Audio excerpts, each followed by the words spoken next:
Good morning, everybody. Good morning. Good morning. Good morning. Everybody. Wow, everybody. I like the energy at 8 a.m. in Saudi. That's great. Love it. So welcome to the Fashion Lab Supply Chain Bootcamp session today with Nico. As usual, we'll do a quick round of intros. Then Nico will tell you a little bit about himself and what he's done and the cool experience that he has. And then he's gonna bring the knowledge to you guys, and feel free to ask questions as usual. That's where we get the most value extracted out of these sessions. Of course, they are recorded, so we can always refer back to them. But yeah, without further ado, I see Mo. He's my first on the screen, so you're up. Pitch yourself. Hey, good morning. How are you? My name is Mohammed Bajaba. I am the founder and creative director of Proud Angeles.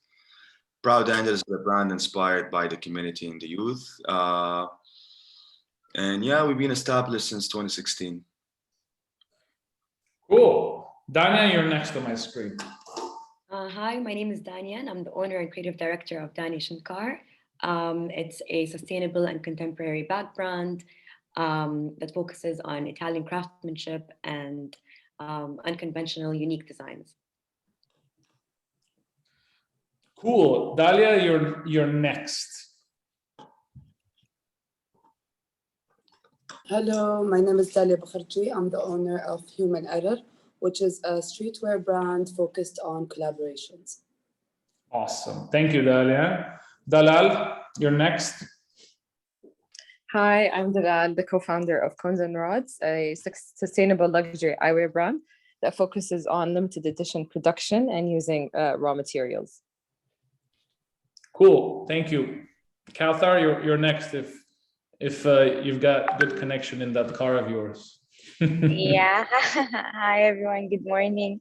My name is Kauthar Haresh, owner and designer of Kaf by Kaf. The brand focuses on creating patterns and creating clothing with structures. Thank you, Kauthar. Jude, we're just doing quick intros as usual, just a 15-second intro of your brand and yourself, please. Sure. Hi, good morning. I'm Jude Fatani. I'm the creator and designer behind Nums Life. Nums is a graphic, ready-to-wear lifestyle brand that was built around the secret society of character icons. Cool. Thank you, Jude. Nico, would you like to tell us a little bit about yourself and the really awesome experience that you bring to the table today? Sure. So first of all, nice to meet you all. I actually met Dania when I was in Riyadh Park a few weeks ago. I saw all your products, guys. I was it was the day or the first day of before the opening actually, and it was really cool. It was really cool. The store looks great. The corner with your products was great, and I really hope it's going well because it's a great opportunity, and it's I loved it. So I'm really happy to be here with you guys, hopefully to share a little bit of my experience and see how I can support. You guys, of course, are in a different stage of maturity of the business compared to Chalhoub. But for instance, in my experience, I lived for a period in Brazil where I worked in a technological park, innovation with startups, and so it's as well. It was really cool to work with young entrepreneurs with really a lot of passion, a lot of curiosity, a lot of problems to solve from the beginning. So it's a really nice vibe. I moved to Dubai. I'm Italian, first of all, and I moved to Dubai less than 1 year ago for Chalhoub, and I'm now the senior supply chain manager for one of the business units of Chalhoub, which is Fashion Franchise One. Basically, I'm the head of supply chain of this business unit, and in this business unit, there are 16 brands. The biggest brands are Dolce & Gabbana, Tory Burch, Michael Kors, Versace, Ferragamo, Kenzo. So this is kind of the brands that I'm following. And prior to this experience, I was in New York City for Brooks Brothers. Even there, working in supply chain, mainly demand planning, and then also cover the areas of business planning. So all the planning side of the business. I lived in New York City for 4 years, and always in Brooks Brothers. And prior to that, I was in Luxottica in Italy, in their headquarters in the Veneto, in the region of Venezia. And there I saw all the production also of, always in supply chain, always in demand planning, and I saw the production of the eyewear, of sunglasses. So the sunglasses of Versace, the sunglasses of Chanel, of Persol, of Oakley, of Ray-Ban. They own Sunglass Hut, so they own several chains, sales chains around the world, and they are the major player in eyewear in the world.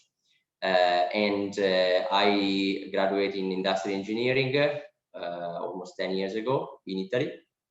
And during my master degree, I lived for a period in Brazil and for a period in Sweden.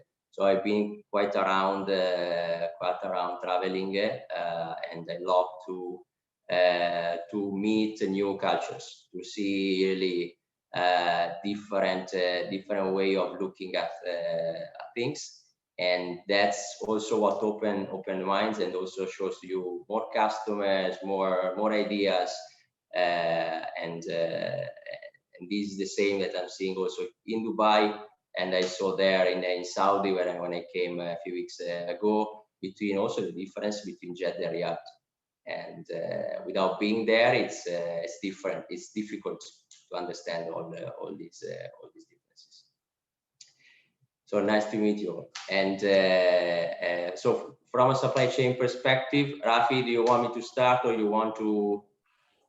No, I know that just a little bit of context, this is something that quite a lot of you have been asking, and I know it's a relatively big point in kind of your business scope, and one of the areas that I think everybody needs a little bit of help. That's why we brought Nico, who's going to come with guns blazing on the subject. So honestly, guys, feel free to ask him any question at any point of time. As usual, we've got a great amount of knowledge here, so let's take advantage and tap into it as best as we can. But that's it, Nico, they're yours. Perfect. Yes, stop me if you have questions. I'm also open to have then one-to-one in the next days, in case you have specific topics for your specific business that maybe I can help with, or I can redirect you guys to experts on different topics. For instance, there was a product compliance point that Sinem and Rafi were mentioned to me. So I will just share the screen to give you a quick view of what I do, basically.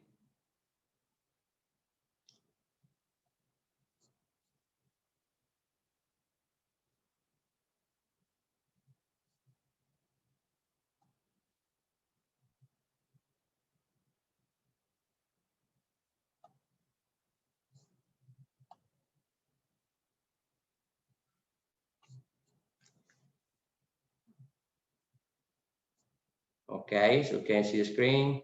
Yes, sir. Let's see. You see the full screen? Okay. Yep.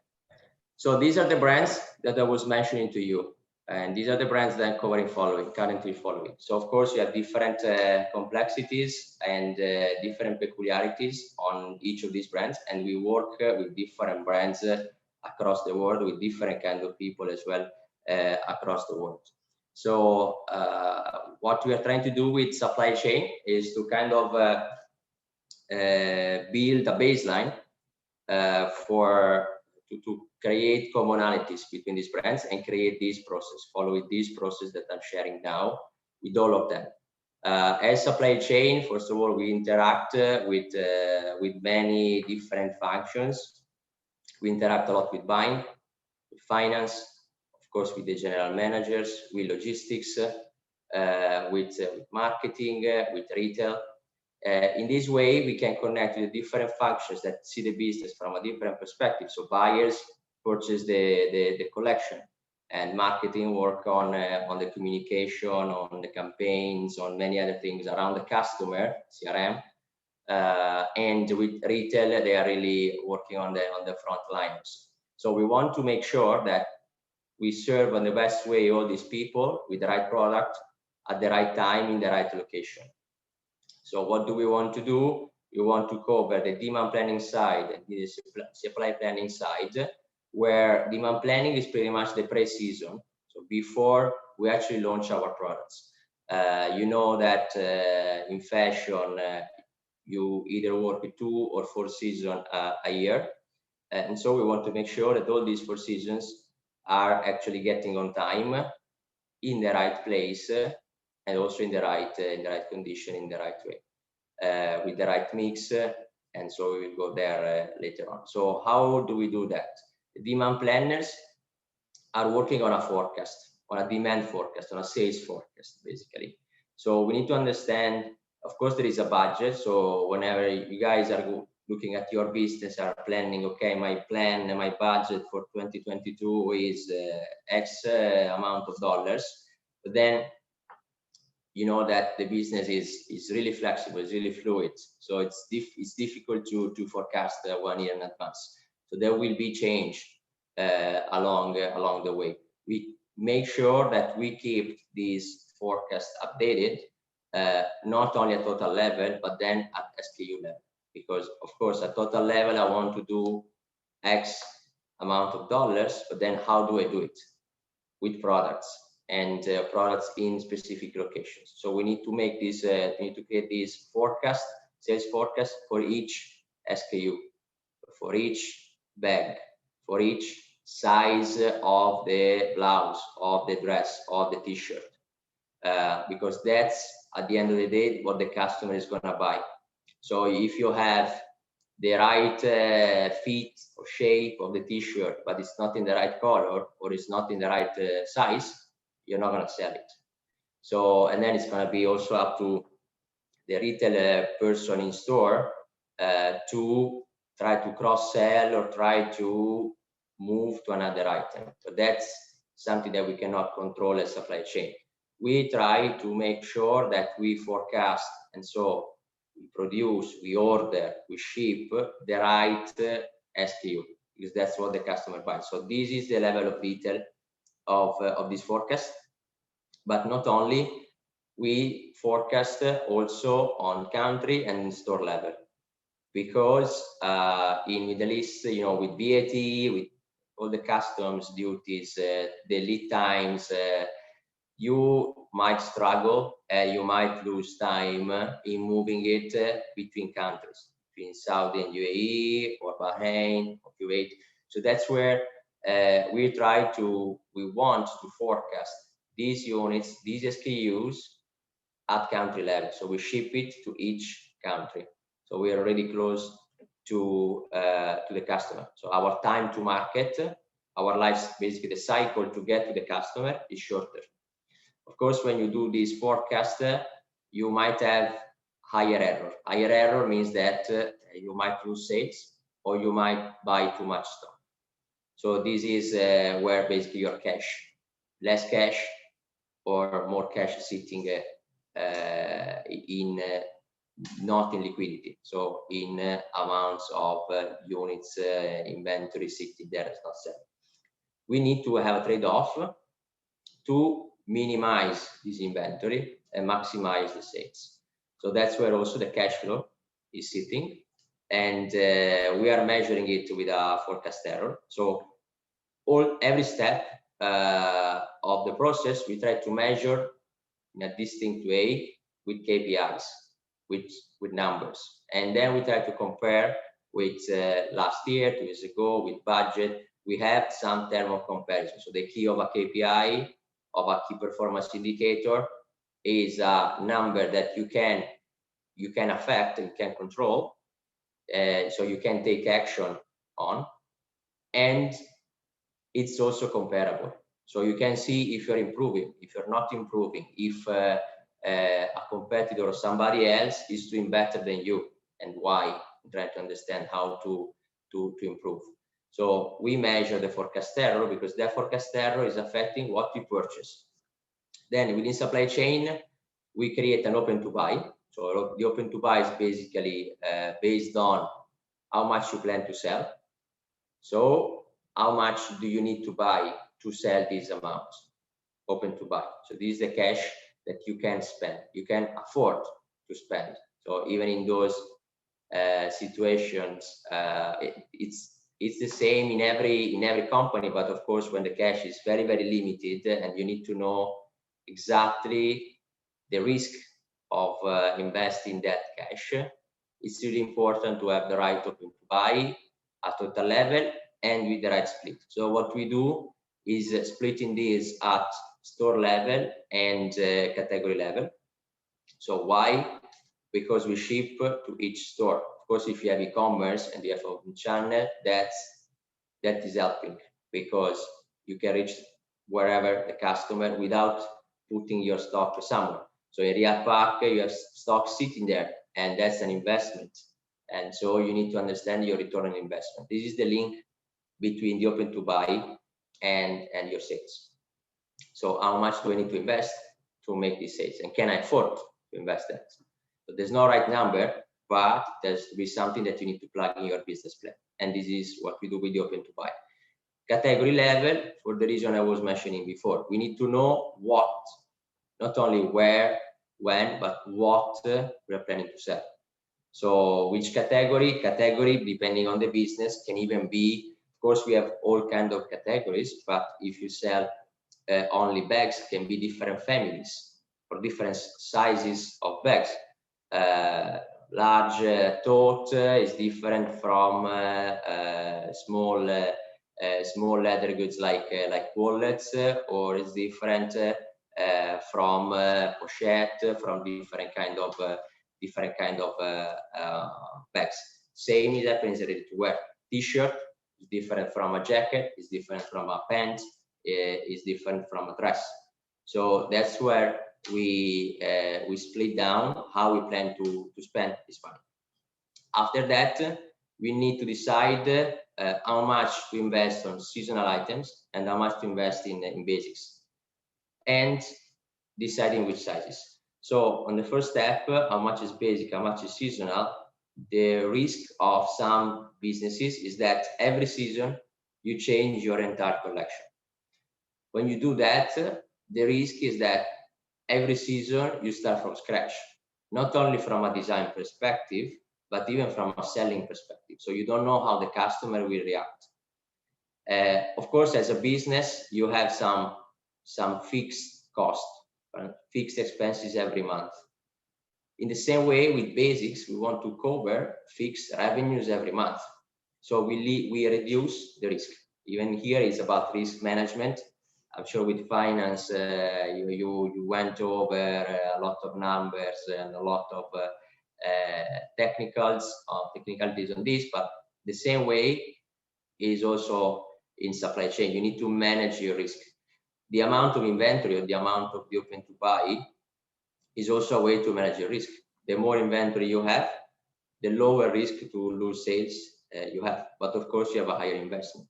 So this is the ratio, the risk management that you need to decide into your business, and that's what we do.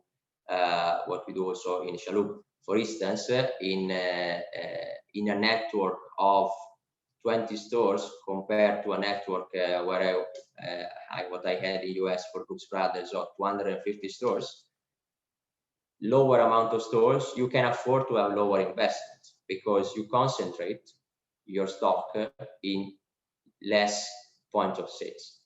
So in 250 stores, you are really spread across all the country or all the locations that you have. And in the same way, the more differentiation that you have in the collection, the more you spread your investment. If you are able to create a baseline, it is basically your basics. You can imagine Ferragamo.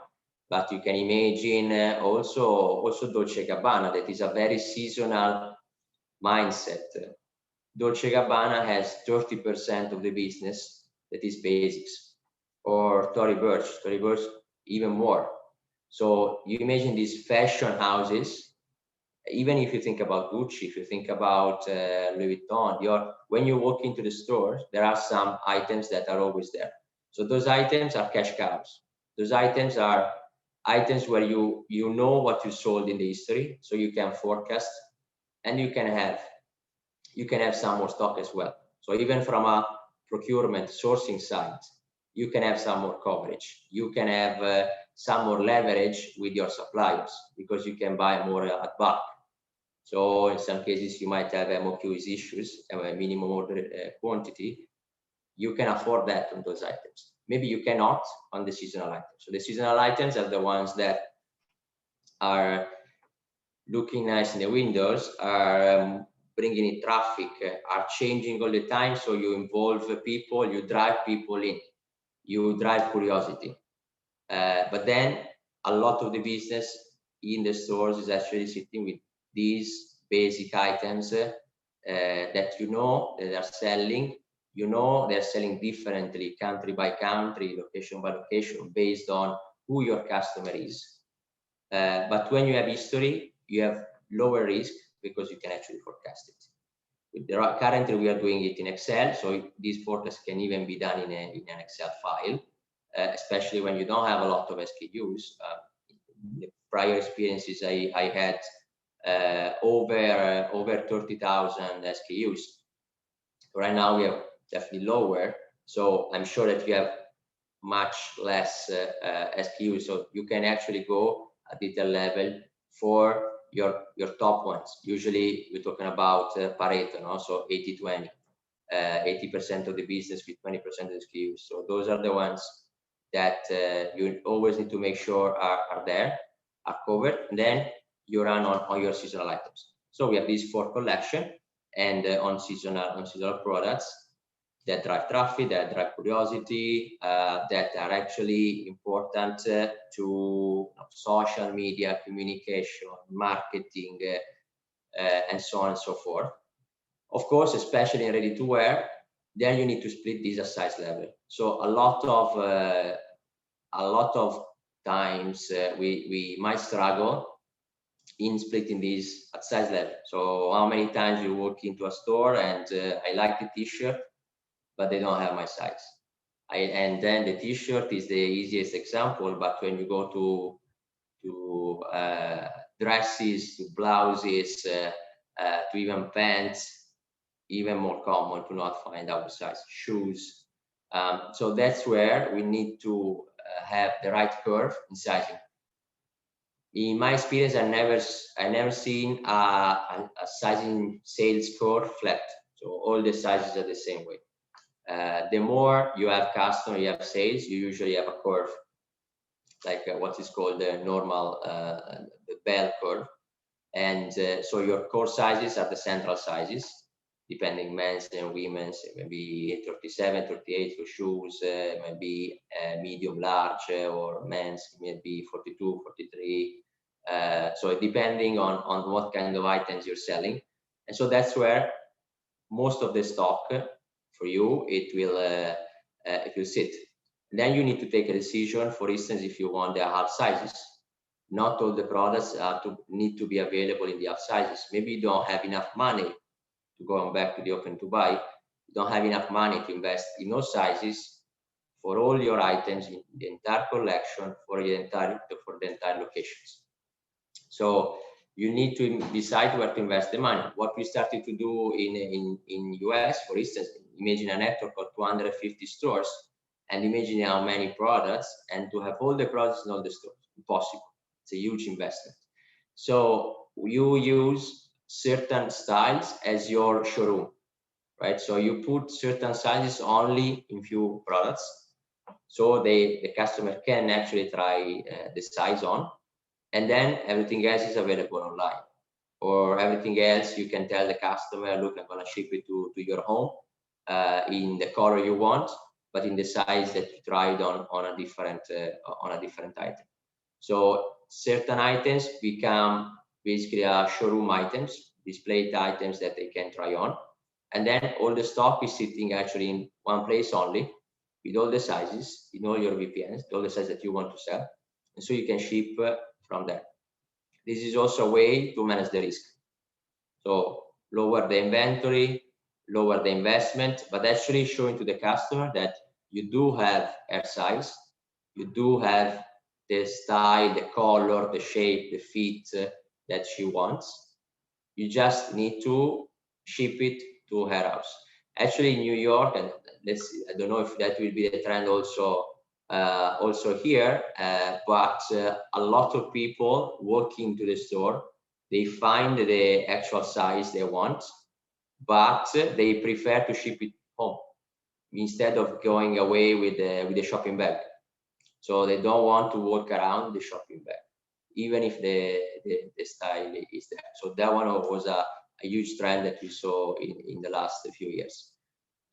So this is where we were moving. We are moving even in Chalhoub, even in my business unit.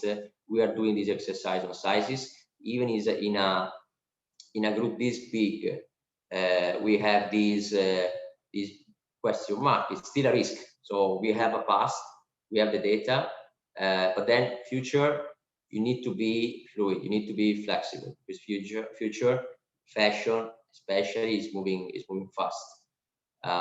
So that's where you create certainty with the basics, and you play based on your risk ratio. You play with the seasonal items. Then once we decide basically what to order at size level, so that's where your main error is coming from. We need to manage the deliveries.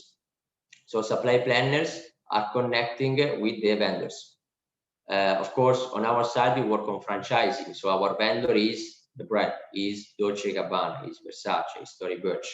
But on your side, and even in my prior experiences, the vendor is a small manufacturing in Italy, in Tuscany, in Turkey for the t-shirts, in Portugal, I don't know. So you might have different factories around the world.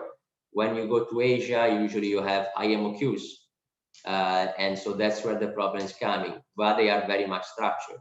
When you go to Turkey, they are cheaper and they have a really nice quality price quality ratio. So that's where also many companies are going. Portugal is a little bit more expensive, but that's an alternative to Turkey. In Saudi, there is the problem of made in Turkey. So for instance, we have a brand like Kenzo that has issues in bringing in the made in Turkey. And so this is a problem for everybody. It's not only for the small the small companies, but also for the biggest one. So we need to find a solution. There's no stable solution right now, so we need to find a different source. Might be different countries that can do the same exact item.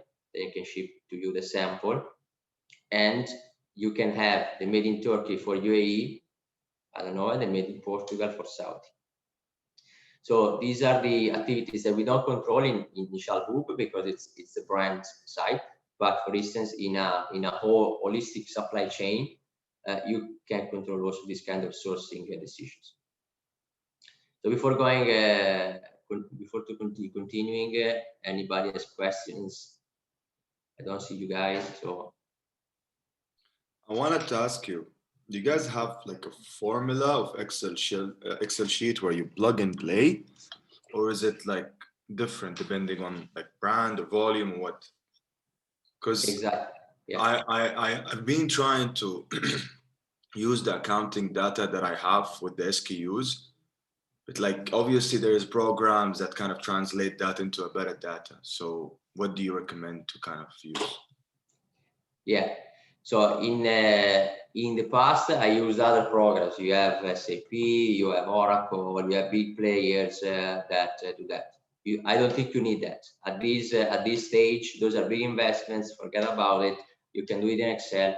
Ourselves currently, we are doing in Excel. You have different techniques. First of all, what we do is looking at the seasonality. I'm sure that you guys, when you look at your sales, where the sales are coming from, depending also different products, you might have some gifts that you sell a lot in Ramadan period or in December. You have a low period, maybe in August, September, you have peaks again. So we draw the curve on the year, 12 months. I really put down the chart. So that's the curve that I'm planning to have for that category. So we apply that seasonality. Then there are formulas, yes. The easiest formula is the moving average, on which then you apply the seasonality. The moving average is basically the average of certain period of time on that SKU in the past. A certain period of time, normally we want to look at the history for the past 2-3 years. Of course, 2020 now is not very valid for this exercise, so we're using 2019 and 2021. And then it depends on how your business is going, because if you do an average on a business that is going plus 100% year on year, that average becomes meaningless if you look on a longer period. Another algorithm that is to be more valid on fashion is the exponential smoothing. So the exponential smoothing, there is a formula in Excel. I can find it out, ETS or something like that in Excel. And the exponential smoothing is creating basically the curve that I was mentioning to you. Or in another way, you can create this curve giving a seasonality index. And I know I'm going a little bit in technicalities, so in case we can discuss later on, but you create on your, let's say 100% is your average. You create a ratio that is more than 100% if your month is higher than the average, less than 100% if your month is lower than the average. So you multiply your moving average by this ratio. By multiplying this ratio, you are going to forecast more units, because then at this point we need to order or produce units. More units when you sell more, and you're going to have less units when you sell less. This is your demand. This is your sales. Then you need to back plan based on lead times that you have. So lead times and based on how much safety stock you want to have. So yes, you can do it in Excel. Yes, there are a couple of formulas that you can use in Excel. Then once you create the demand forecast, you need to make sure that you do minus lead time, whatever lead time you have, or shipping, customs, getting to the store or getting to the customer, so the last mile, and even looking at your average, your fluctuation of lead time, and how much inventory you want to have. So always about inventory, you have different situation in different countries. For instance, in Egypt, we spend a lot of time, we need a lot of time to get to the customer. There are a little bit of issues with customs. In UAE, it's much more straightforward. So we need to manage this risk. Need more time to get to the customer. How do we manage this risk? With inventory, with the safety stock. So that's where we need to decide if we are willing to invest our money to cover this gap. So in this case, is in the lean manufacturing, in the lean mentality, the inventory is a waste. Of course, it's not a waste if you have the right inventory to actually make the sales, because that's how you turn your idea into cash. But if you have too much stock, at that point it's a waste. So you need to understand where you actually need the stock and what you can afford to go without. If your customer is willing to wait, then you might not need to have that much inventory. If your customer is very sensitive to time, then you will need to have some coverage. And then we go back to the size of the conversation before. So, okay, when do I put my money? Where do I put my coverage? And so we usually define ABC. which is connected to the 80-20 that I was saying before. So for your A items that make your 80% of sales, that's where you can invest more money. You can have more coverage because those are actually the items that are bringing you to your cash. With the other items, you might afford, and then it depends. You need to the other KPI, let's say, is the customer service level. But on the other items, you can afford to go stock out. Of course, everybody wants to have 100% customer service level. I want to satisfy the customer every time.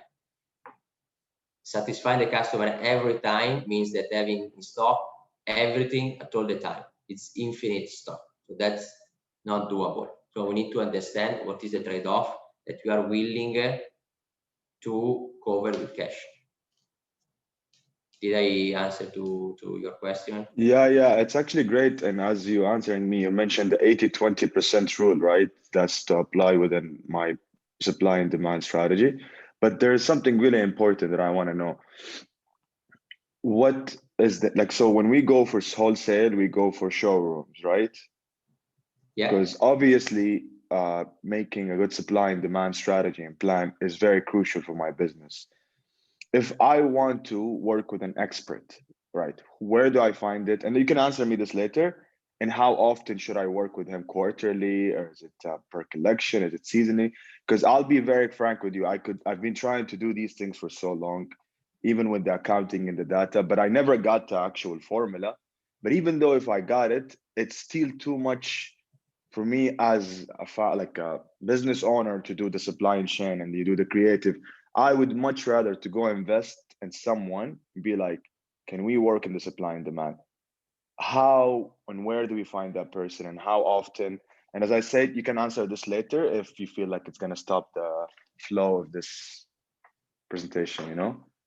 Yeah, no, it's a very good question. So in my experience, these guys are not easy to find, especially in fashion. So we're actually struggling ourselves Exactly. as well, because so you might need to go a little bit broader in other industries. So for instance, where we're going in other similar industries is beauty. Beauty is much more advanced, or even eyewear. So these items that are kind of fashion, in terms of customer perception, customer behaviors, and but they turn many more units. So when you go to industries that turn many more units, they started to do this in advance before us. In fashion, usually you have very high price point items, more money, less units, and that's where we have less expertise on this. But let me check. I have contacts, for instance, with Gartner.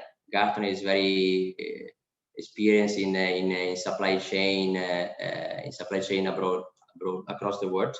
So maybe I can hear from them if they have consultants, because of course, as a showroom, we can afford to have a full-time employee doing this.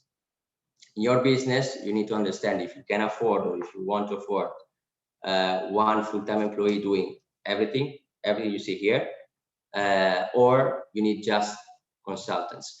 It depends on your cycle. So if you place these orders only in the showroom or only once every 3 months, that's the time where you need these guys.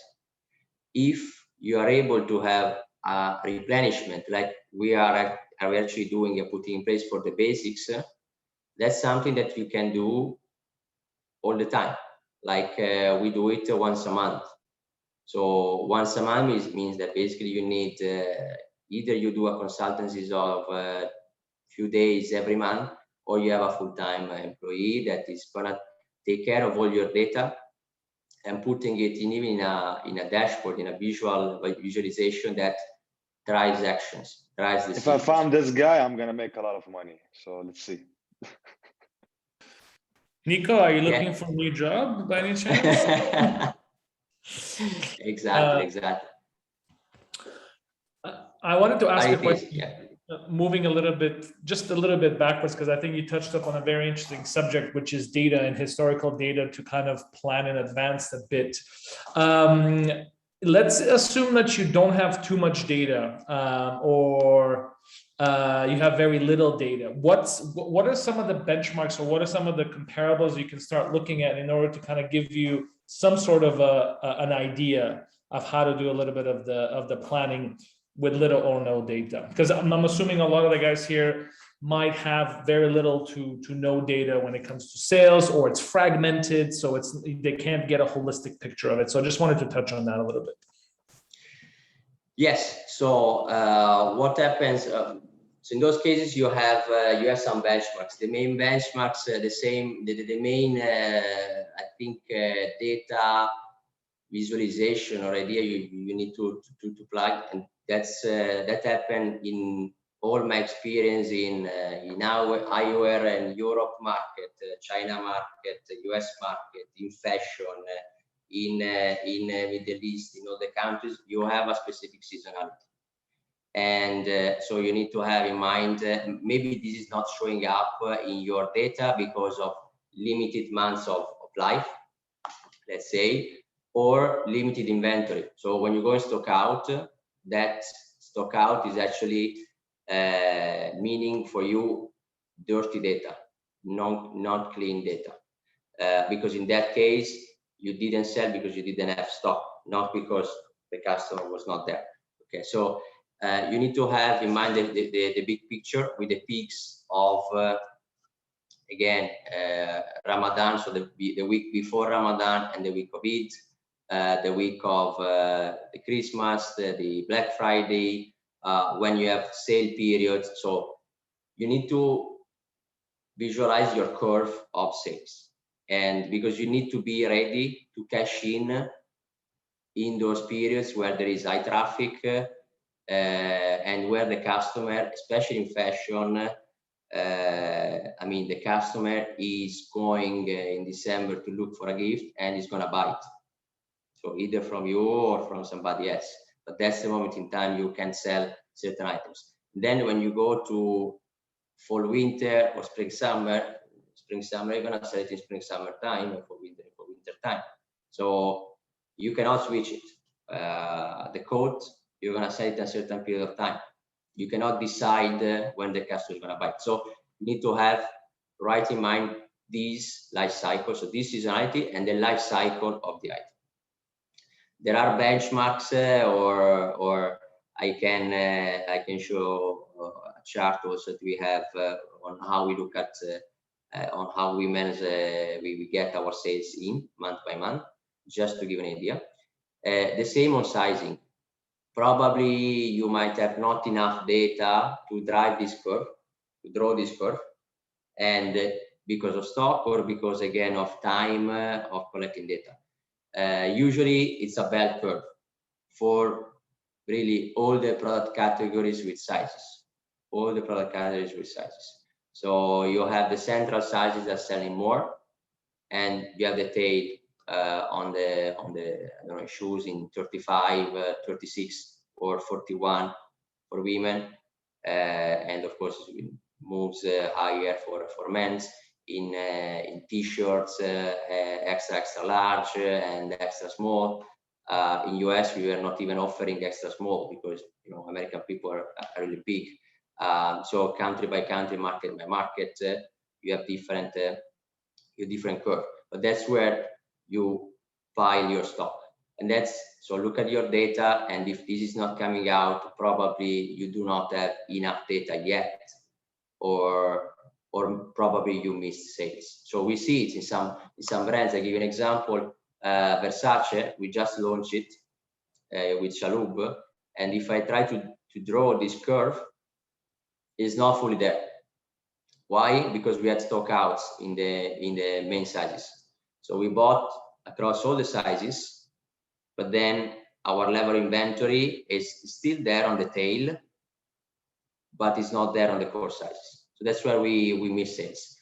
If you look at your inventory, that also telling you the story of I missed sales or I didn't miss sales. Okay, so that's where we look at the data as well. So let me see if I have it handy on.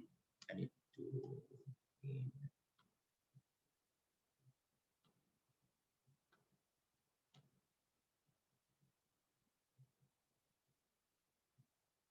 Do you still see the presentation, or you see? Just the presentation at the moment. Okay, so I will stop sharing and I will show something else.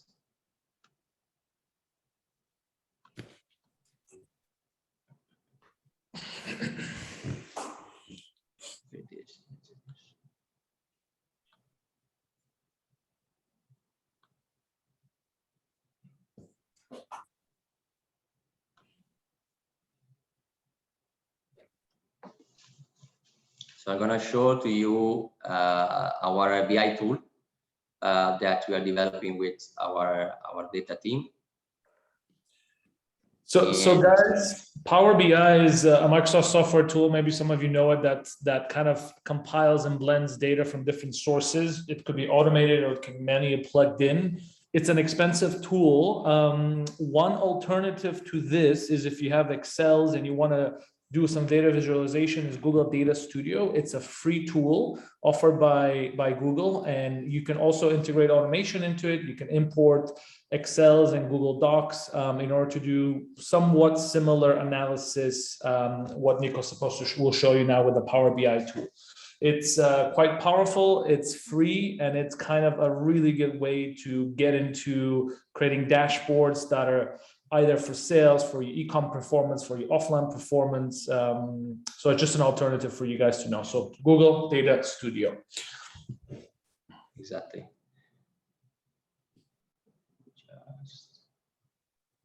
For those who don't use Shopify is also really good. It gives you like reports and charts, and it analyzes all your sales for you. So if you're with Google Data Studio, you can blend online and offline as well, and you can create hyper detailed filters as well. So you can really what we call drill down into the data as well. Shopify's analytics dashboard will probably just give you the online performance, but if you want to blend in your offline performance as well, this is where a tool like Google Data Studio will come. I mean, I'm sure you guys have heard of Tableau as well, and these are like super expensive, very heavy data analytics tools. And Google Data Studio is really easy to use. They come with pre-built dashboards. All you need to do is just connect and flow in the data. It's something that we can touch up on tomorrow when we touch a little bit more on the e-com side of the bootcamp. But anyway, Power BI is more or less the same thing. I'm not a huge fan of it, but I'm not sure if Nico is. Give me just 1 minute. I need to connect. I need to plug the computer before it dies, and then I'll show you the tool. No problem. No problem. So Sinead will give you a little bit of a calendar availability and who's who after this session, just to kind of show you who you can speak to about different types of subjects, guys. So you can tap into all the experts that we have in our bootcamp, so you guys can extract the most. I really recommend trying to book a session with Nico here. As he said, it's kind of like quick free consultancy on your supply chain, which is priceless, I would say. So tap into it. And then, of course, tomorrow we have e-com. The day after that, we have VM, and we'll be rescheduling the commercial session with Joe. What was the other program app beside Google Datasheet? I just want to write it down. So there's Power BI, there's Tableau, and then there is Google Data Studio. But honestly, if you have with Tableau and with Power BI, they get so complicated that sometimes you need developer support to build and connect those dashboards. The beauty of Google Data Studio is it's relatively easy to understand how to connect the data and how to actually start visualizing it and building those dashboards. And those dashboards are going to be always live. They're going to be accessible by anyone and everyone if you want them to. They can be dynamic. They can be interactive as well, so you can play around with their data sets, et cetera, et cetera. So that's why I recommend it, and it's free, completely free. All right. Oh, love it. But you guys already mentioned many good tools. Shopify has those. Google Analytics has some nice views as well. I like myself to visualize, not only have big tables, but also visualize what is going on into the business. To be honest, this is for Power BI, but also the other tool are good with the big data sets. I don't expect you to have huge data sets, so probably you can just do it in Excel as well. When then you scale up, because imagine these many stores, many brands, many SKUs, so it's really a lot of data. By day, so it becomes, and everybody in the group is using it. This is in Excel, is you will need to use it, right? So it's I think the first step, and even by the way, myself, I use a lot of Excel. We use a lot of Excel. So that's the first step. At least you have an idea of how you want to look at the business, to understand your business, and then you can think about Power BI or other I have a tools. question. Yeah.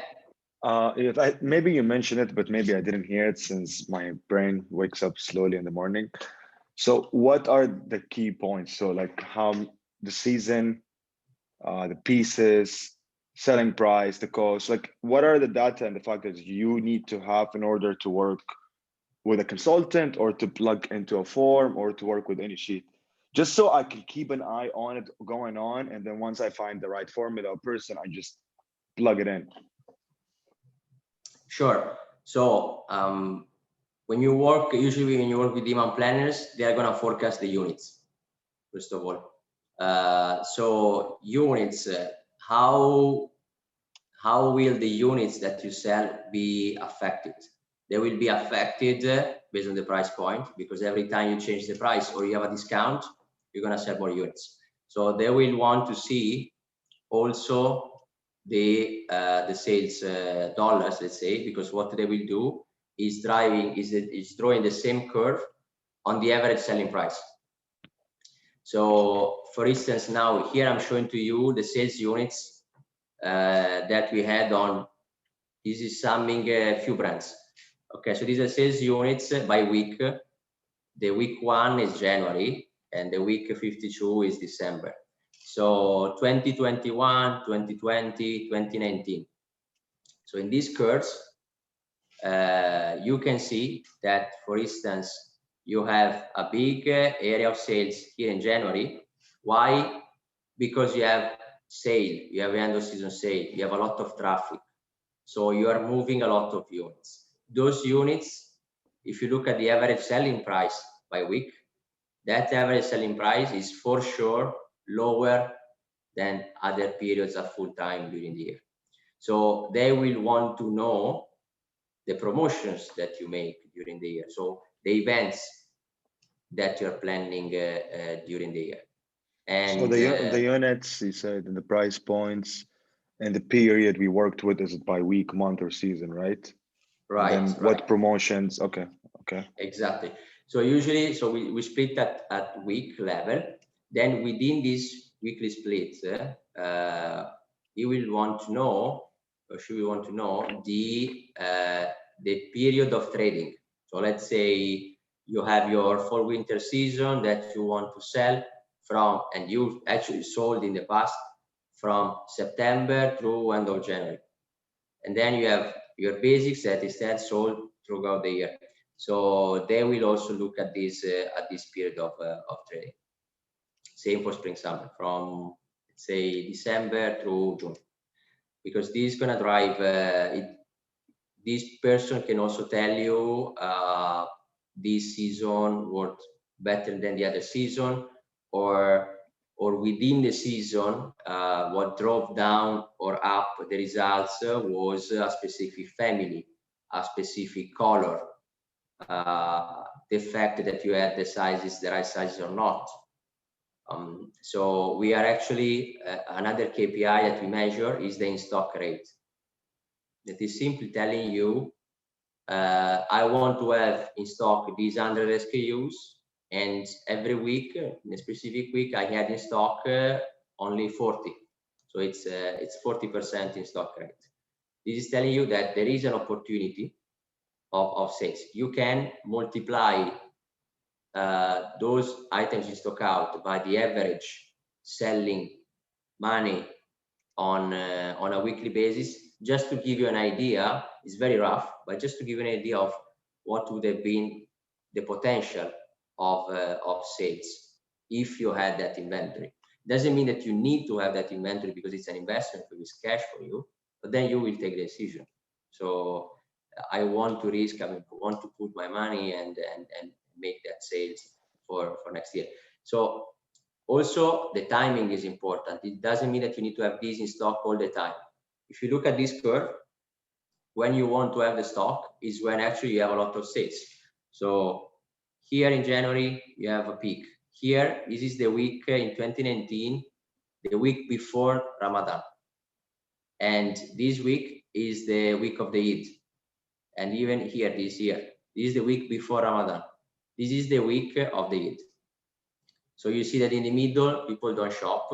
Of course, when you look at e-commerce, probably it's not going to be exactly the same curve. E-commerce is going to be a little bit more sales. What, each color represent a brand or on a different item? Sorry. So 2021 is the blue line. 2020 is the yellow line. And 2019 same company, is the, same brand. Okay. Is that, yeah, exactly. Same brands, the same sum of brands. So you can see in 2020 how we saw the drop. Immediately, if you see this drop in March, you react on your inventory. You stop purchasing, you postpone some orders immediately after a few weeks instead of waiting for the last time. And when you see the trend is getting up, you see that you can bring the inventory that you need because the sales are picking up. So this is very visual. Of course, you can see it. I mean, if you look at the numbers every week, every day, you see it. But this is very visual to give you the full picture of the year and to plan it in advance, because everybody has lead times. Then I'm not sure exactly of each of your lead times you will back plan. But of course, if you want to have inventory here, you cannot decide it the week before. So this is helping you on phasing when to invest the money. You don't need to have the same amount of inventory at all time, because also the inventory at some point will become obsolete. Okay, so you That's a good advice. So you're saying don't always produce the big numbers. If you're going to reproduce, produce what's needed for the market instead of just rolling the dice again and be like, okay, this time I made 1,000, let me do 2,000. Maybe exactly. Just do 200 for that specific store. Correct. So in reality, how we do it, so first to fill the store, let's say you have a display capacity, so you need to have a certain amount of units to show to the customer that you have a cool store, you have the right items in the store, and that's your menu. On top of that, you need to build your safety stock. We do not build the safety stock in absolute number. We build the safety stock in weeks or months of coverage. And what does that mean? I want to be covered for the coming weeks or months. I want to have stock for the coming 3 months of sales. But when you look at the coming 3 months, is just a number. It depends on your business. You will need to define this number. But these 3 months, if you plan these 3 months, you see the sales are higher than this period here. So it's not an absolute number. It's based on what you project to sell for the coming months. Here you have Black Friday and you have Christmas. So, and here you have we had a super sale. So big discount. And that's, you can see the price elasticity. You can see when you go on sale, 40, 50 off, boom, and then you go down. So the amount of inventory that we need to have before Black Friday, so let's say here, beginning of November, is different from the amount of inventory that we need to have here in September. So that's what we look at, okay, in terms of coverage. And the same guy that is gonna make your forecast is gonna make. Let me know when you find this guy for me, please. I need him in my life so bad. Because what's going on with the brand is that we're realizing that our supply and demand is our biggest issue. We produce We put it in the store, 2 weeks, everything sold out. And my plan and intention was to keep that collection for 3 months so I can breathe and reproduce. And the similar thing happened with the Muse. When that opportunity came, the only thing I was able to do is to collect stock from out of store and bring them back. So it's always, not always, this year, my main issue has been supply and demand. And I noticed in August that maybe I have a lot of point of sale. So I decreased from 12 to 6, hoping that I can give them enough to last for a little period and just giving them. And as you said, a customer would walk in, he likes, but he doesn't have his size here. I kind of did enjoy making my customer runs around between stores and coming to me and be like, I'm willing to pay double for a used t-shirt, just find me one. But that's not healthy business. I'm losing money, I'm losing opportunities if I did the right numbers. So that's why I'm like, hopefully when I do my one-on-one, I can like dive deeper into like information. Maybe I'll have my financial advisor join with me too, so we can understand a few things. Sure. Basically, the this guy is in the gold. market is a demand planner. You need a demand planner. So you have a planner that can read the data and can plan your demand. That's what you need. This person is gonna also be able to plan your supply accordingly. Let's say, you will give all the information, lead time, where the supplier is. Another thing on the safety stock that we consider is your going back to the risk management, is the fluctuation of both your demand and your supply. What does that mean? You have some suppliers that are very reliable. So you agree with them, you will take 2 months to make that. Cool. If this guy takes 2 months, you exactly know when the items will be in front of your customer. So you exactly know, you can plan accordingly how much safety stock, how much inventory you need to have. In some countries, you trade off quality or price with time, and meaning reliability. So instead of 2 months, this guy always takes 3 months. Or so you need to track this kind of variability. Or if it happens once, fine. If every single time takes 3 months, then you need to have higher coverage. So as well, the demand planner can, if there is the data, first of all, we need to have the data. But if there is the data, can create a visualization of your expected lead time, 2 months, and your actual lead time every time you place an order. And if every time is 3 months, or if it's very broad away from the average, that's where you have a missed opportunity, because you are planning to receive it in a certain time and you always receive in a different time. So that one, it means that you either change your supplier, you either change your contract with supplier, or you put more money in your inventory to cover these inefficiency. Yeah, that happened to me in my winter. I placed order in November. I received it in February. But then you can see the sales difference when I released my summer in June. Like there was like that difference of a high, and I still have like a little bit of the winter. And reliability is a really big factor, and yeah, I agree with you. Yeah, so it's these issues. To be honest, you can see it from in all dimensions of companies. Of course, the bigger you are for this supplier, the more important you are. So you can get a better deal. You can negotiate this kind of contracts.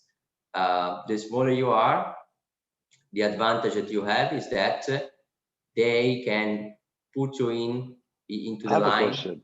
Yeah, tell me. So do you guys, as like big companies and you have big quantities orders, do you have the leverage to talk with the supplier, be like, if you delay 1 day, there's a deduction or there's fees, or they usually don't do that? Yes.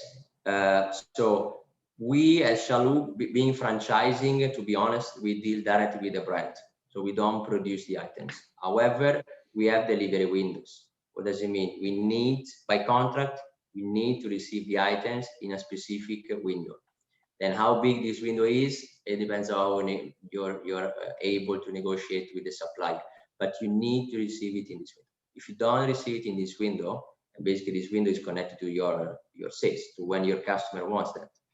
And so if it's too late because winter is gone and now you're on spring summer, then you should have in the contract a discount, or which can be 5%, 10%, 15%, depending also on the amount of delay, or potential cancellation, up to you. We do have it with the brands. We did have it when I was working a brand side with the vendors, with the suppliers.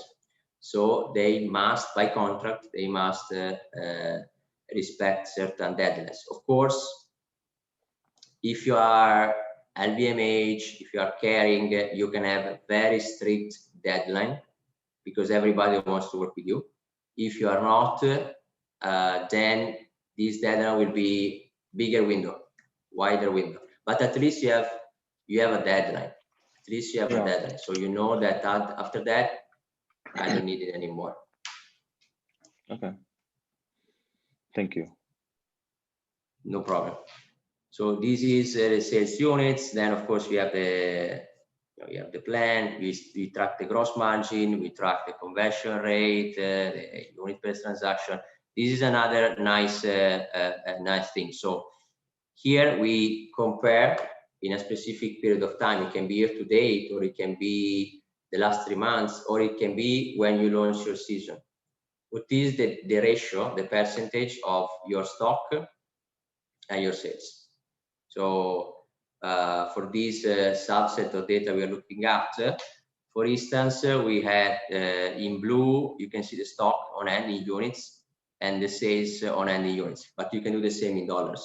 And actually, you should have the both visibility of quantity and dollars. In UAE, we had 56% of the sales and 52% of the stock. So probably there is an opportunity, because instead of being 56, let's say, there is a little bit lower stock. Where is this stock sitting? Seems more in Kuwait, in Qatar, Bahrain. Same by category, but same here, you can write whatever attributes you want to see. You can write your sizes, you can write your color of the items, you can write your families.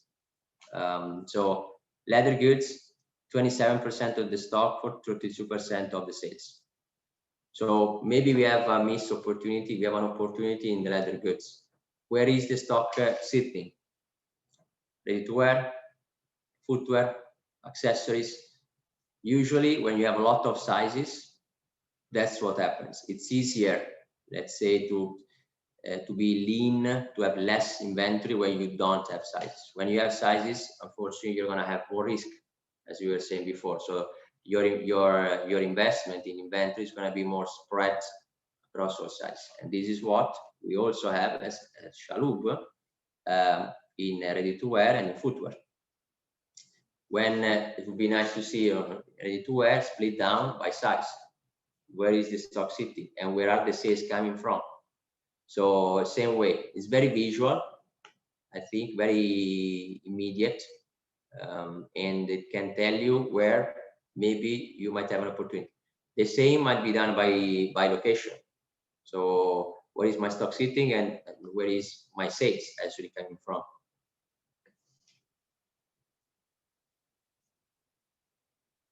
And this is the trend, for instance, of the stock. So the stock in week by week, month by month. This is the other program. This is not Google, right?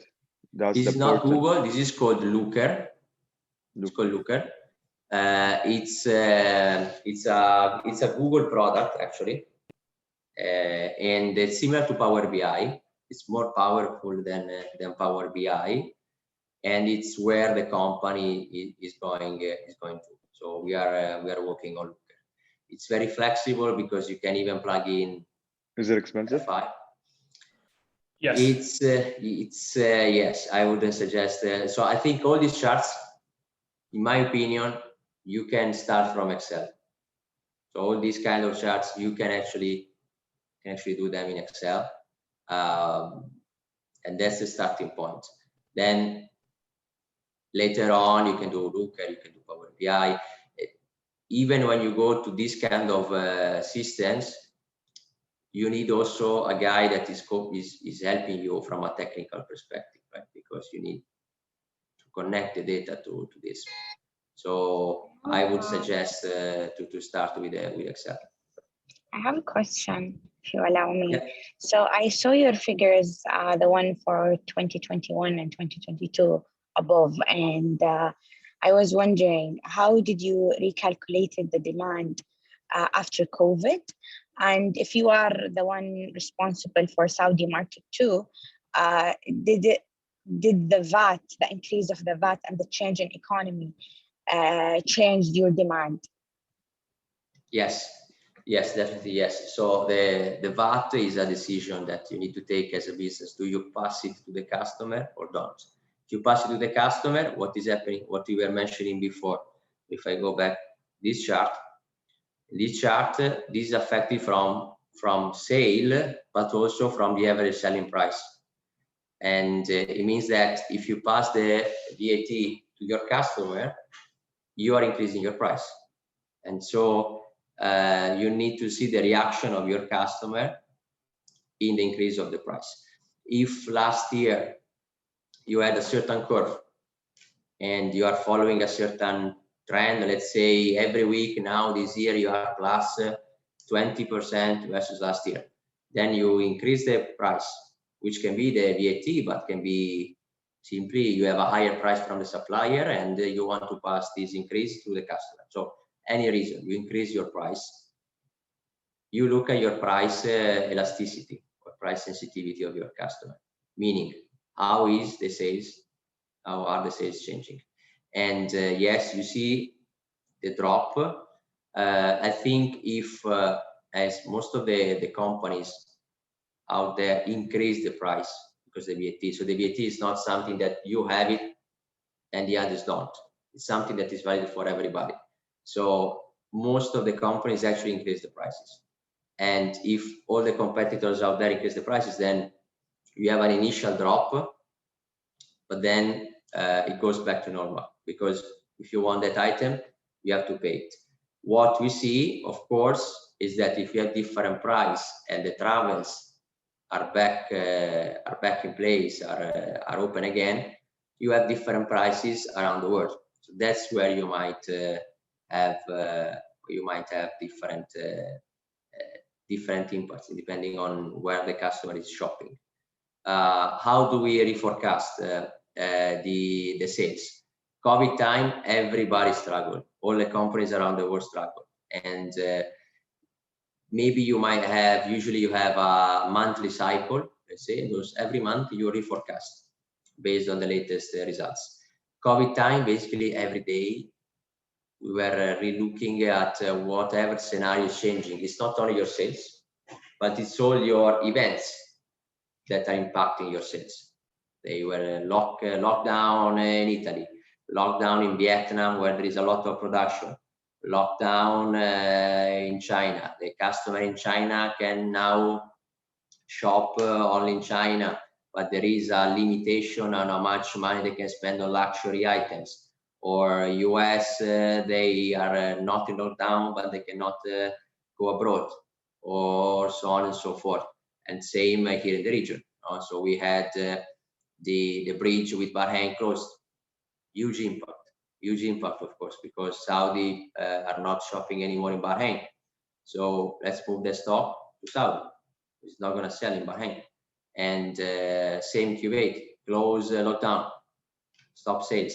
So all these events are something that historically, so like, let's say the traditional demand planner that was looking at this data, and year over year, more or less, the events were repeating, because the events are basically then the Ramadan, the sale period, the Black Friday, those events are anniversary, are repeating. So you will have the same curve. However, events like COVID or like closing the bridge or lockdown are not repeating, were not happening in the past. So nobody knew what to do. But the most important thing was to be flexible and to be quick at reacting, which means that if you find that here you are impacting your sales, you take the decision here, then instead of taking a decision here, you will save a lot of money, a lot of decisions that you might have taken in the meanwhile. So that's what we did. Nobody had magicians. Nobody had idea of exactly how it would continue in the future. So nobody had a reliable idea of how to forecast it. And even the most experienced people, even the CEOs in the world, they never lived this kind of situation. So nobody had the answer. However, everybody was really, really keen in re-looking at the data every day, basically, and creating scenarios. The moment you are creating scenarios, re-looking at the data, you will be ready to take the decision in a fast way. And that's what we did. If we were not doing that, we would have gone really, it's you die of not liquidity or without having liquidity, right? So that's what we did. Yeah, and seeing this draft of 2022, where you see a lot of rise up and drop down, and then seeing 2021, where everyone is saying that the market is recovering. However, you can see a lot of dropping up and down.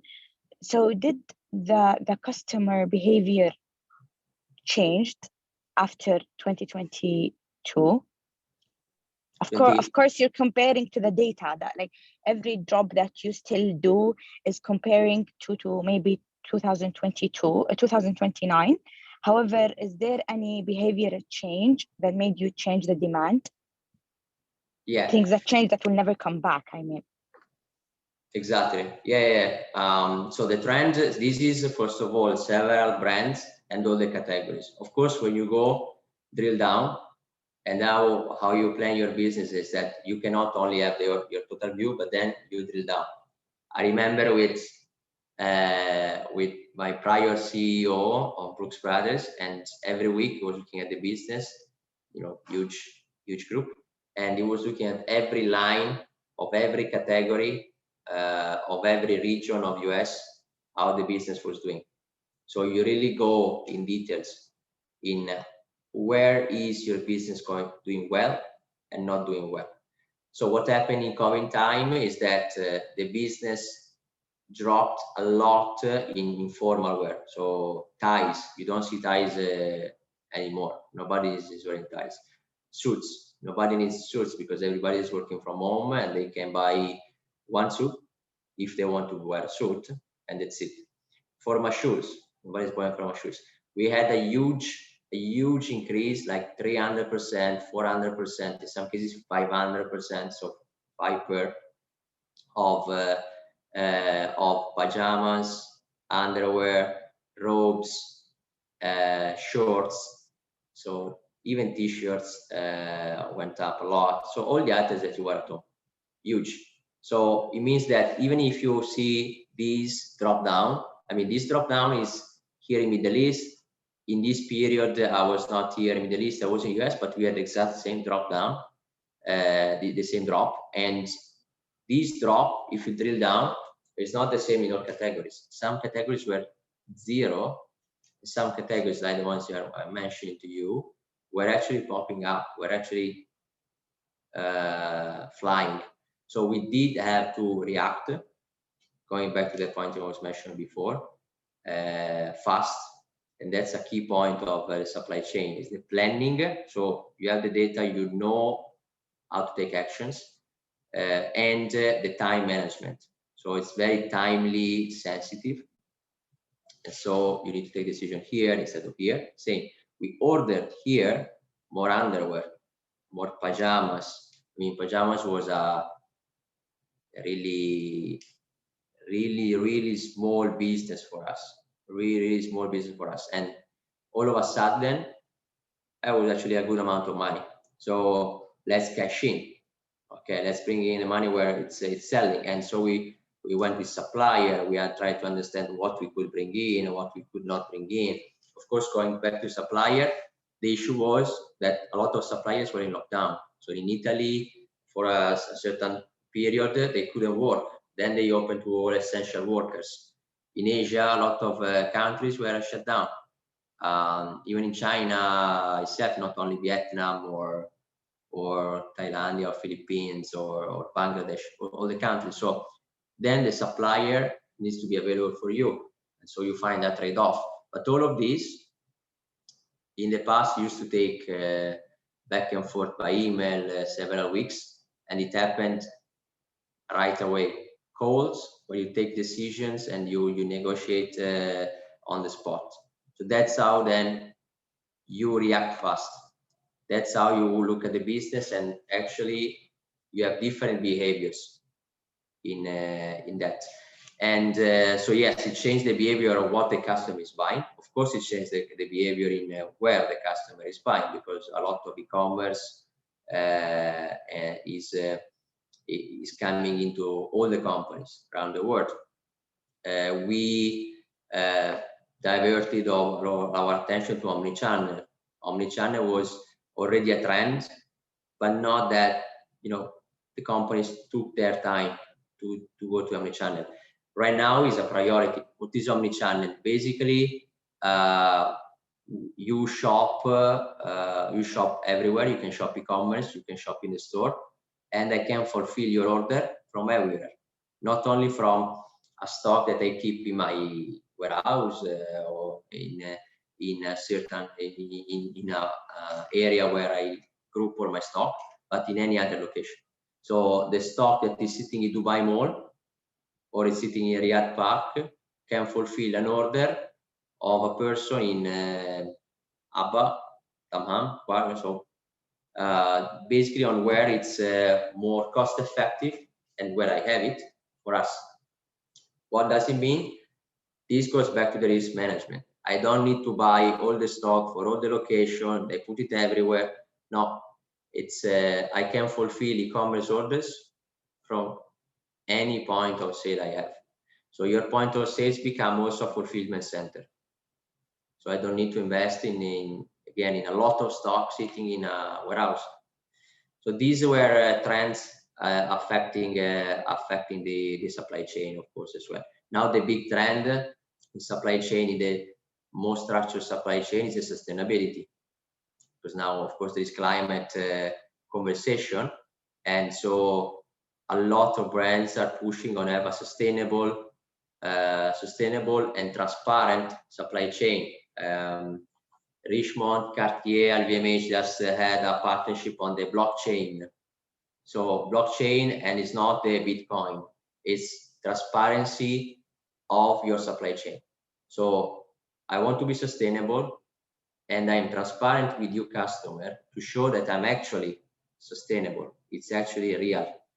And this is a value that I think in the mid term, long term, it's a value in price also for the customer. So the customer will be willing to spend more money for sustainable products.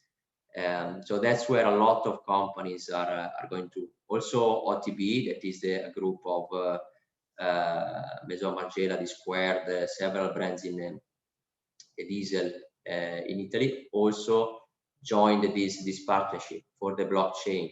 So it is, and blockchain started to, I remember when I started to have conferences and starting at this conversation some years ago, and still is a little bit of gray area. Nobody knew about that, but now it's picking up, connected to, not to cryptocurrency, but connected to this transparency to the customer. So the customer wants to know, like the customer wants to know where is your food coming from. It's French cheese, Italian cheese, ham, Spanish ham, and so on.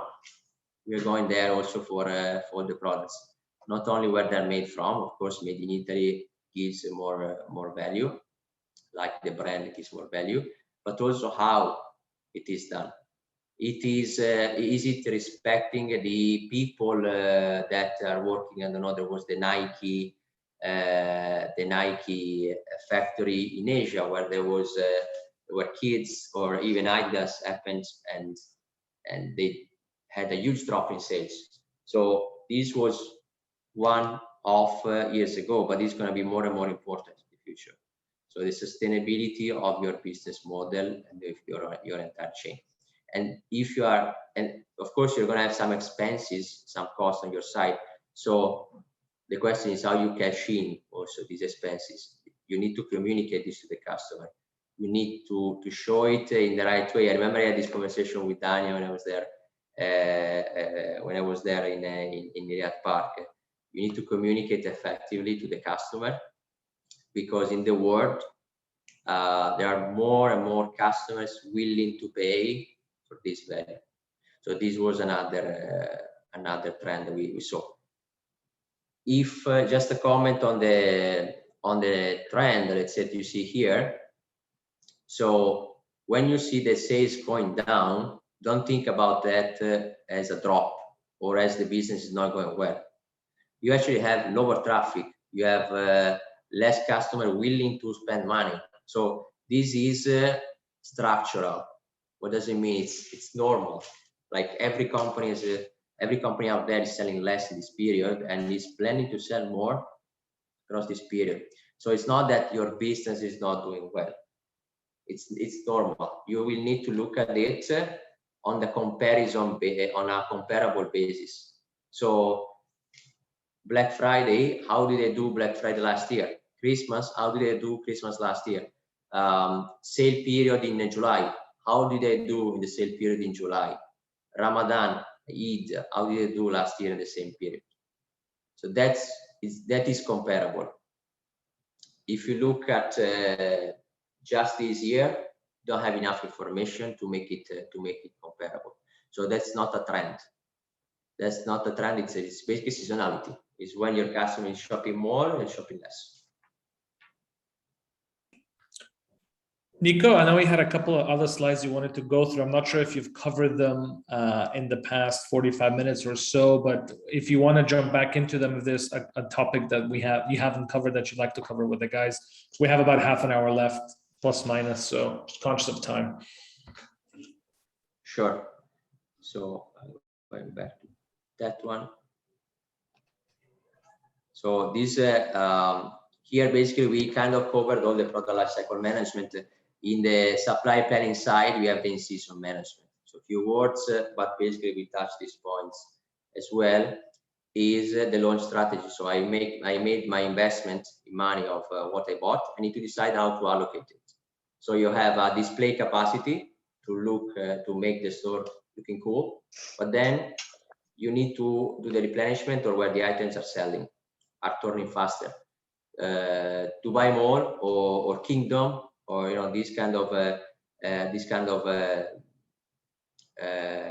places are selling, are turning faster, even if the store is the same square meters, are turning faster than a store that can be in Aba or can be in other places, Al Ain and other places with lower traffic and lower spending power. So I don't just fill the store. I give them some safety stock based on how fast they are they're turning.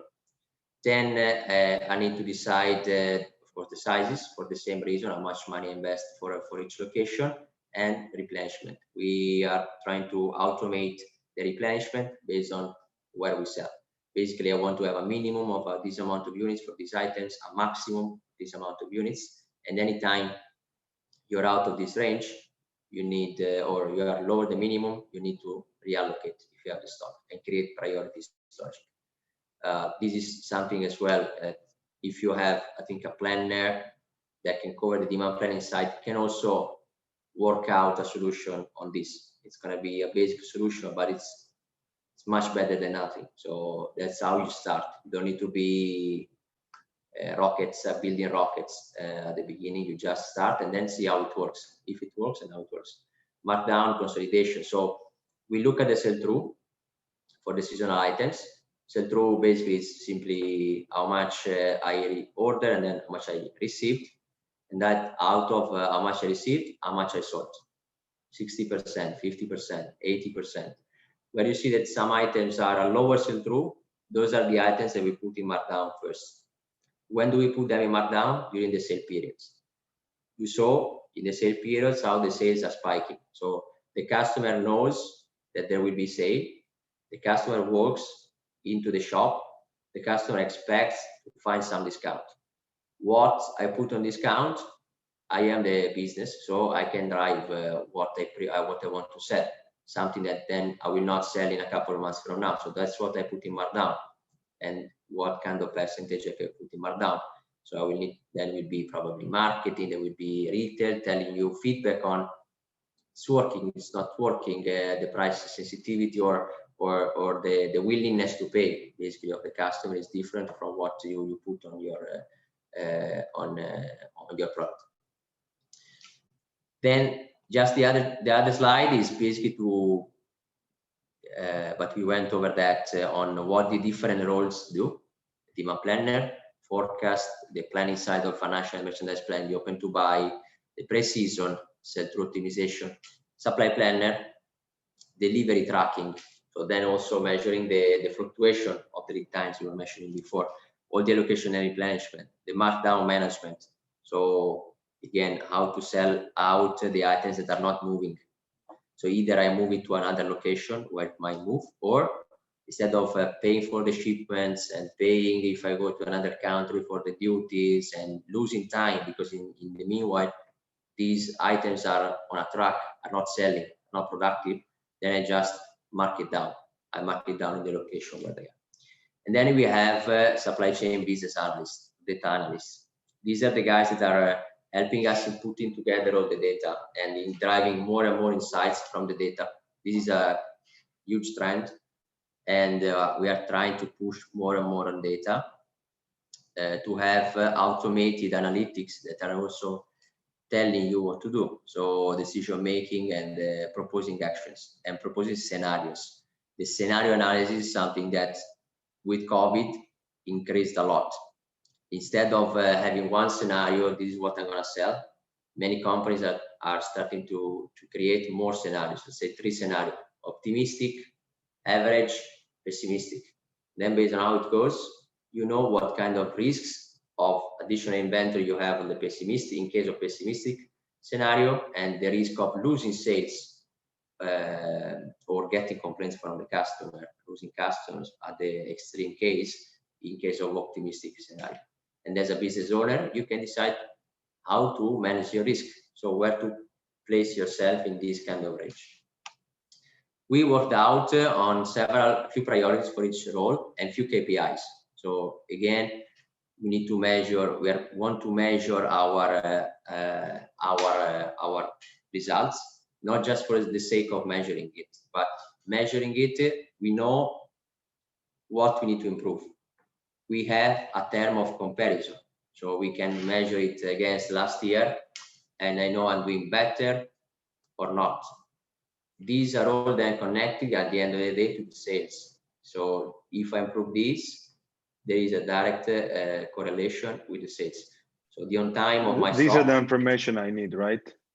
That to keep collecting, so when I meet the expert, I'll be ready, pretty much.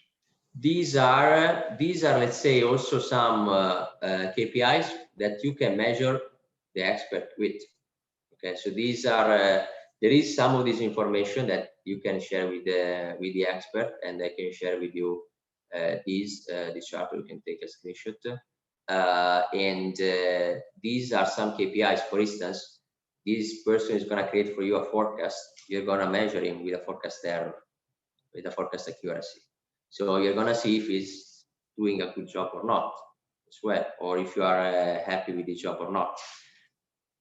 Also with sales, of course, you will see it, but these numbers are even more. With sales, the person can tell you there was no traffic, there was bad weather, there was a geopolitical issue, there was a delay from the supplier, whatever.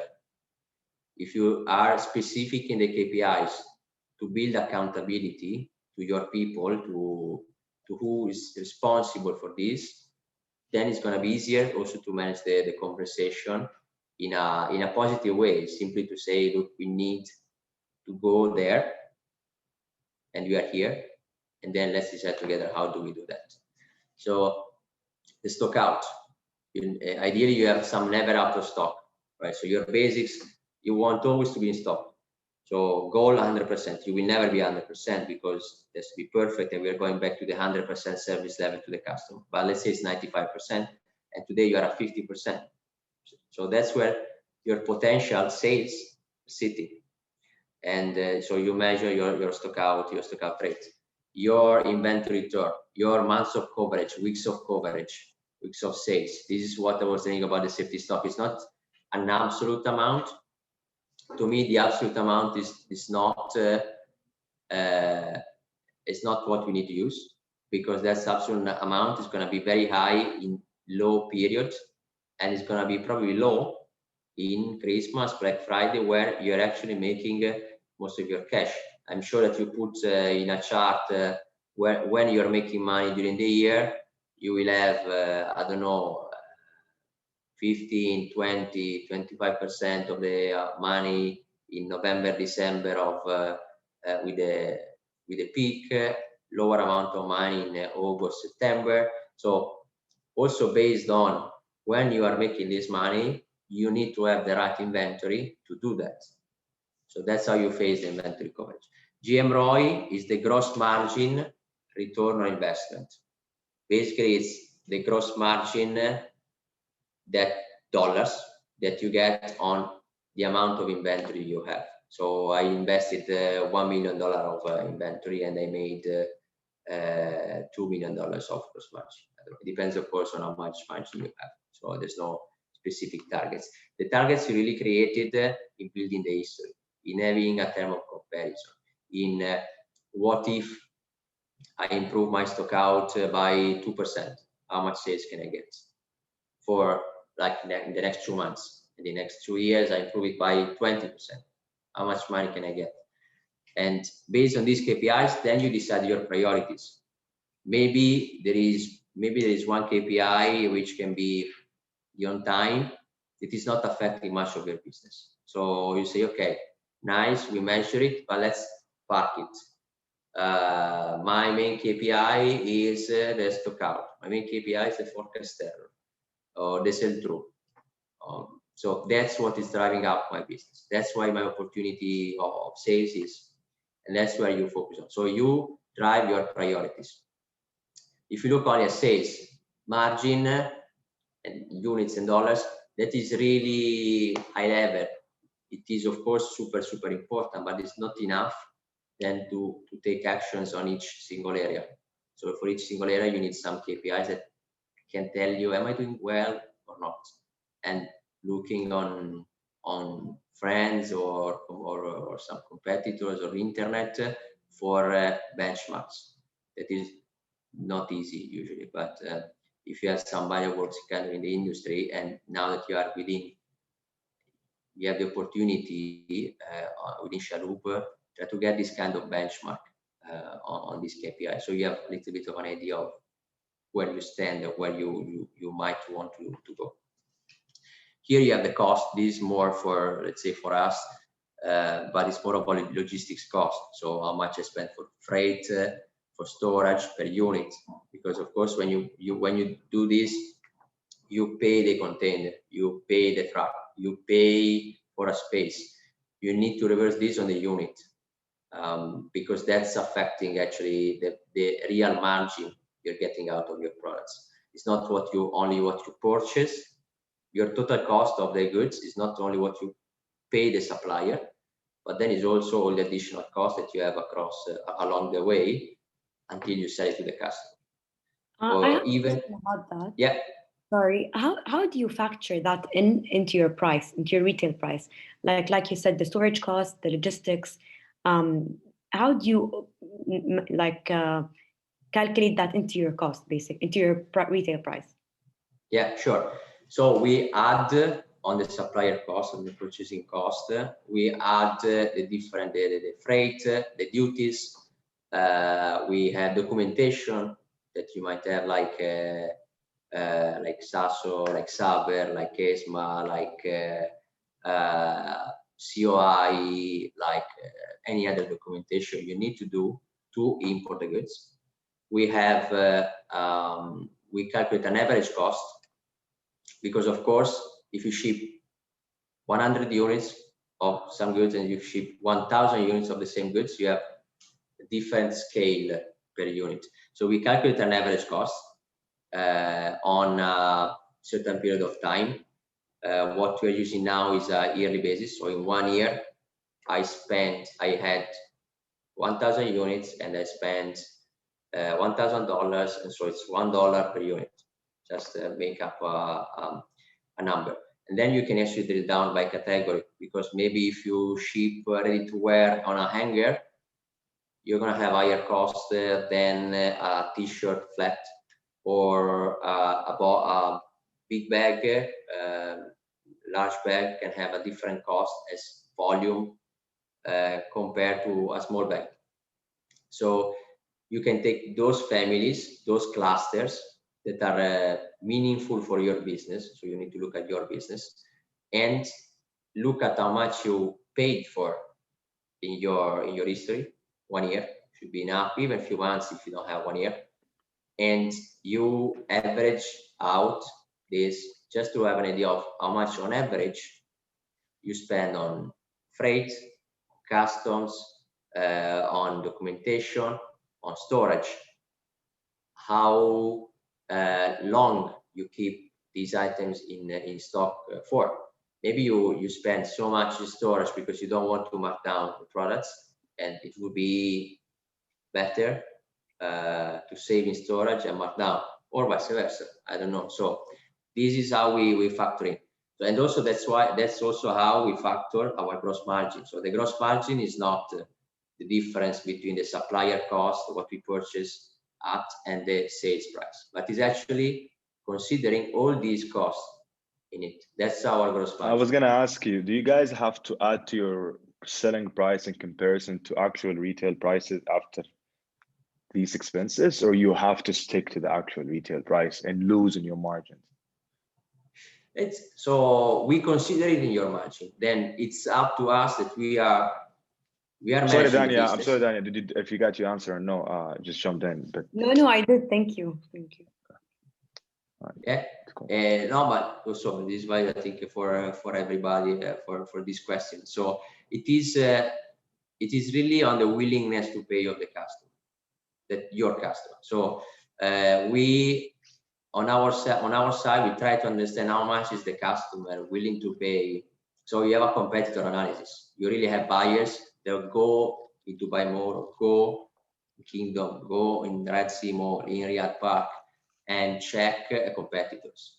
How much are they selling at a bag of a similar of a competitor brand? And so how much can I price? Of course, we have an average, we have a directional price, a suggested price from the brand, and we have an idea of our price based on the history. But it doesn't mean that that's the price we always need to apply. So we look at competitors. You see on the news, Chanel increasing the price, Louis Vuitton increasing the prices. So companies are increasing the price, are also having a higher cost behind the scenes.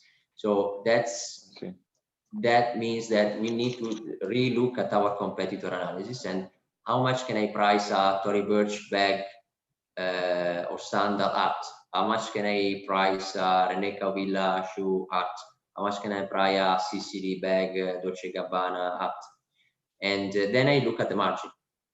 So I have a cost calculated on how I just explained. I look at the margin, and is that margin viable?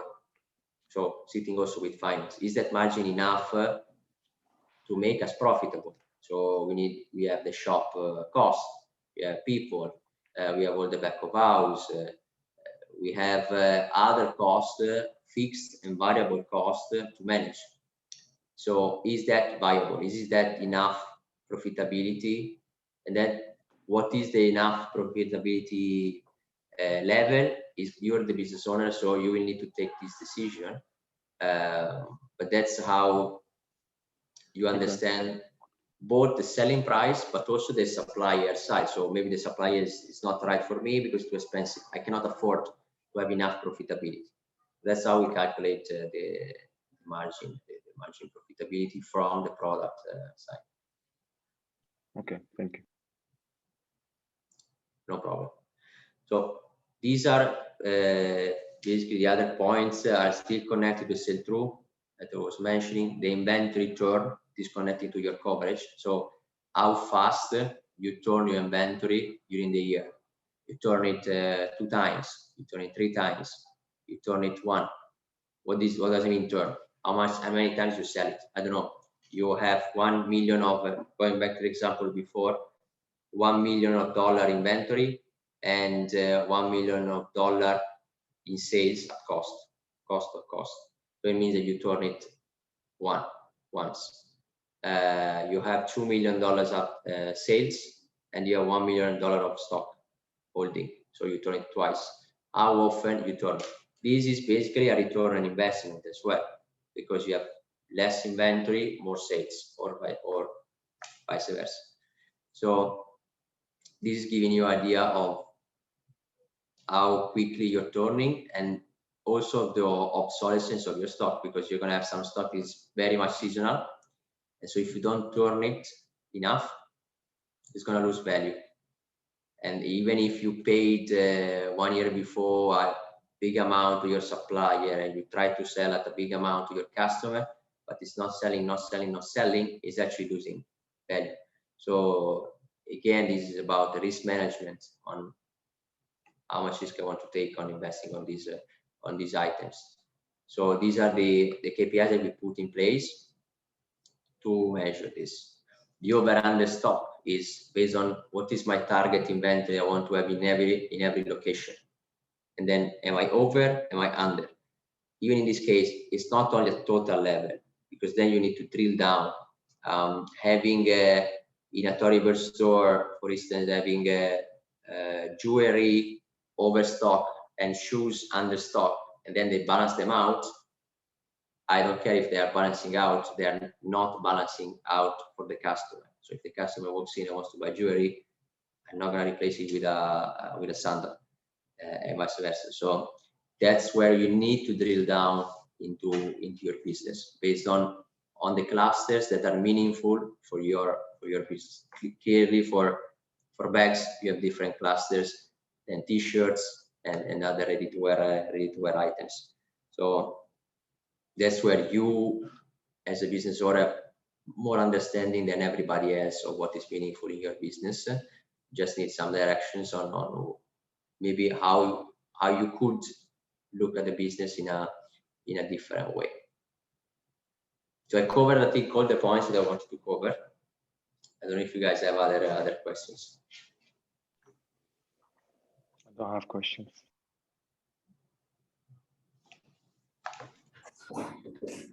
Well, it's been 2 hours, and hopefully you guys got a lot of questions answered by Nico. Of course, you can continue the conversation with him further, and we'll try to facilitate that. But thank you very much, Nico, for your 2 hours. I know there are quite sparse these days, especially with sale period coming and budgets and all that fun stuff. So thank you very much for your time. Much appreciated. Guys, as usual, reach out to us if you want to schedule further sessions, if you have any follow-up questions. And yeah, session's recorded, so we'll be sharing that soon if you want to go back to and refer. And yeah, we'll see you tomorrow, and we'll be covering my favorite subject, sorry, Nico, which is going to be on e-com, UX and UI.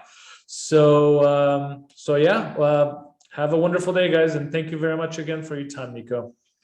Thank you. It was a pleasure, and it was a pleasure to speak to all of you guys, and really good luck with all Riyadh Park and all our future challenges. Thank you so much, Nico. Thank you so much. Nico, Rafi, everyone, guys. Thank you. Ciao, guys. Have a wonderful day. Bye. Bye-bye.